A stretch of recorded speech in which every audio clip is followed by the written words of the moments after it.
दुनिया में जब भी बात सच की आती है तो हम सभी एक ही सच्चे पुरुष का उदाहरण देते हैं और वो है सत्यवादी राजा हरिश्चंद्र की।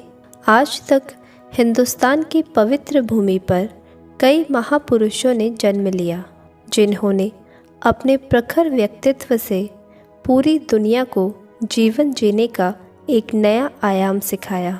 भारतीय इतिहास में एक ऐसे ही महान राजा जिन्होंने पूरे मानव संप्रदाय को सत्य के पथ पर चलने के लिए उत्साहित किया। महाराजा हरिश्चंद्र अयोध्या के प्रसिद्ध सूर्यवंशी राजा सत्यव्रत के पुत्र थे। वे हर हाल में केवल सच का ही साथ देते थे। अपने इस निष्ठा की वजह से उन्हें कई बार बड़ी बड़ी परेशानियों का सामना भी करना पड़ा, लेकिन उन्होंने सच का साथ कभी नहीं छोड़ा। राजा हरिश्चंद्र की सत्यनिष्ठा की ख्याति चारों ओर फैली हुई थी। ऐसे में ऋषि विश्वामित्र ने उनकी परीक्षा लेने का निर्णय किया।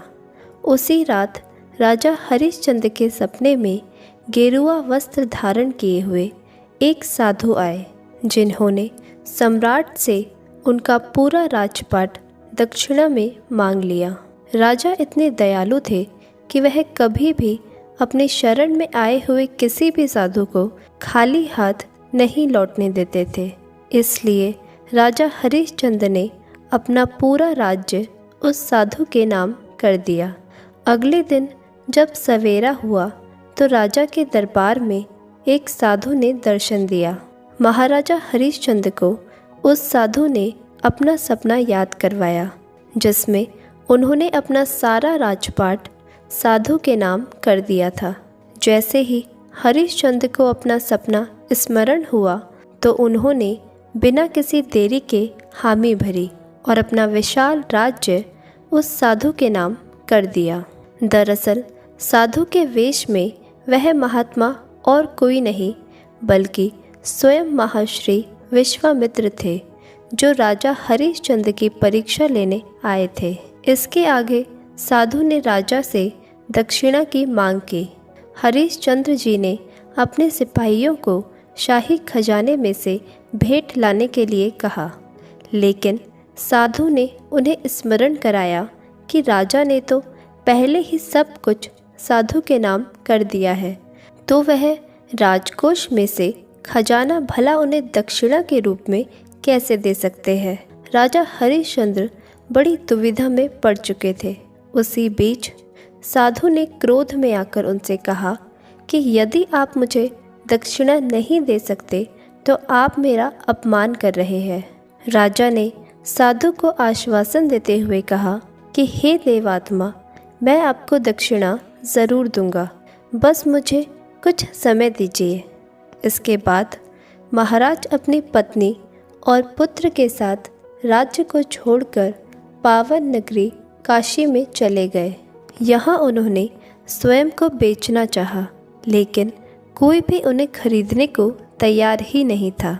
थोड़े परिश्रम के बाद राजा हरिश्चंद्र ने अपनी पत्नी और पुत्र को एक ब्राह्मण दंपत्ति के यहाँ बेच दिया। रानी तारामती एक सेविका के रूप में काम करने लगी। राजा ने स्वयं को शमशान में रहने वाले एक चांडाल को बेचा, जो अंतिम संस्कार किया करता था। चांडाल ने महाराजा हरिश्चंद्र को खरीद लिया और एक सेवक बनाकर रख लिया। महाराज ने कैसे भी स्वयं तथा अपनी पत्नी और पुत्र को नीलाम करके दक्षिणा इकट्ठा किया, जिससे उन्होंने साधु को दक्षिणा चुकाया। सब कुछ ठीक चल रहा था, लेकिन एक दिन जब उनके पुत्र भगवान की पूजा के लिए पुष्प इकट्ठा कर रहे थे तो उसे एक सांप ने डस लिया, जिसके बाद वह मूर्छित हो गया। तारामती अपने मूर्छित पुत्र को लेकर चारों ओर मदद की गुहार लगा रही थी, लेकिन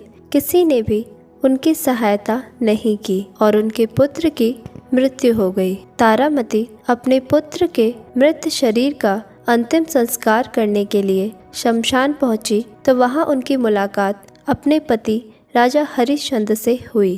तारामती ने पुत्र की मृत्यु की बात बताई और बताया कि उनके पास शमशान कर चुकाने के लिए कुछ भी नहीं है। लेकिन फिर भी राजा हरिश्चंद्र जी अपने मालिक के प्रति वफादार रहे और बिना शमशान कर चुकाए अपने खुद के पुत्र का अंतिम संस्कार करने से इनकार कर दिया।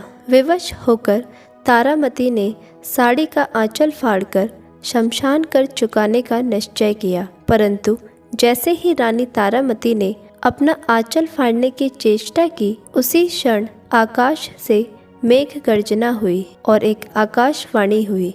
उस आकाशवाणी में महर्षि विश्वामित्र ने महाराजा हरिश्चंद्र को आशीर्वाद दिया और साथ ही उनके पुत्र को भी जीवित कर दिया तथा साथ ही उनका पूरा राजपाट ज्यों का त्यों वापस लौटा दिया। उसी क्षण शमशान में ही देवताओं ने राजा हरिश्चंद्र और रानी तारामती पर पुष्प वर्षा की। इस प्रकार महाराजा हरिश्चंद्र ने अपने परिवार सहित स्वयं को बेचकर सत्य का पालन किया।